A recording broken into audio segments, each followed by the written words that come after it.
Hello, welcome to Levant TV Headlines. Syria's Foreign Minister Walid al-Moualem met with his Omani counterpart in Muscat in the first visit of a top Syrian official to a Gulf Arab state in more than 4 years.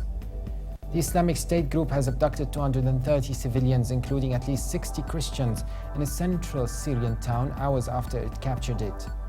The United States has handed over to Iraqi authorities the widow of a senior Islamic State leader who had been detained by US forces in Iraq since May. An ISIS group suicide bomber detonated an explosives-packed vest in a mosque inside the Saudi Special Forces headquarters in the city of Abha, killing 15 people. And the United Nations envoy for Libya, Bernardino Leon, plans a new round of talks in Geneva next week as he tries to make progress towards a unity government.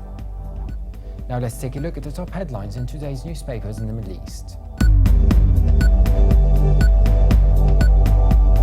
Starting from Cairo, the Egypt Independent leads reporting that the father of Tomislav Salopet, a Croatian national who was abducted in Cairo and has been threatened with execution by the Islamic State group, urged the kidnappers to release his son.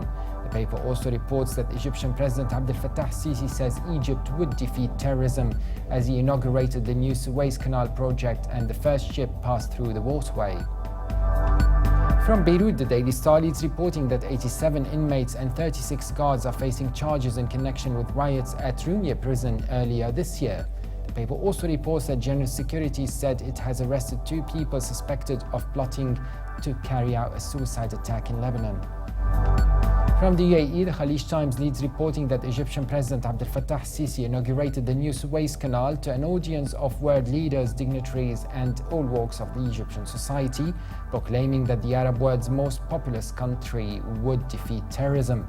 The paper also reports that taxis in Dubai may soon have CCTV cameras, curbing taxi drivers from driving aggressively and using their mobile phones, and helping cab drivers to keep a lookout for fare dodgers and protect themselves from unfair fines and complaints.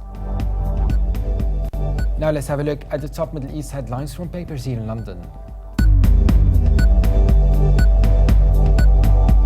The Guardian leads reporting that gunmen have abducted 230 civilians, including at least 60 Christians, in a central Syrian town hours after it fell to the Islamic State, according to the Syrian Observatory for Human Rights. The monitoring group said the civilians were taken on Thursday in the town of Qaryatain, a day after it was captured by ISIS.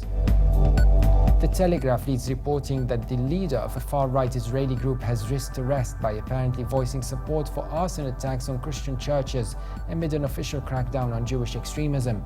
Benzi Gopstein, the outspoken head of Lihava, which has drawn notoriety for its violent assaults on Jewish Arab assimilation, made the remarks at a panel discussion for Jewish yeshiva students when asked by a fellow panelist if he believed burning down churches in Israel was justified.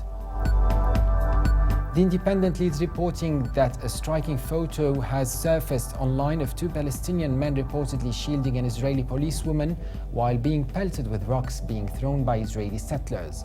The picture was seemingly taken by Shaul Golan, a photographer for Israel's Yediot Ahronot newspaper, at Aish Kodesh, an outpost on the West Bank considered by the United Nations and International Court of Justice to be part of the occupied territory.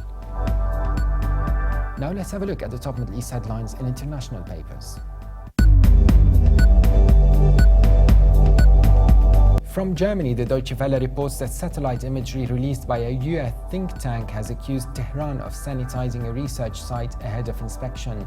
The think tank said that the images show what appear to be heavy equipment, possibly a bulldozer, and containers that have been repositioned, and 2 new structures of unknown purpose that appeared between late May and early July.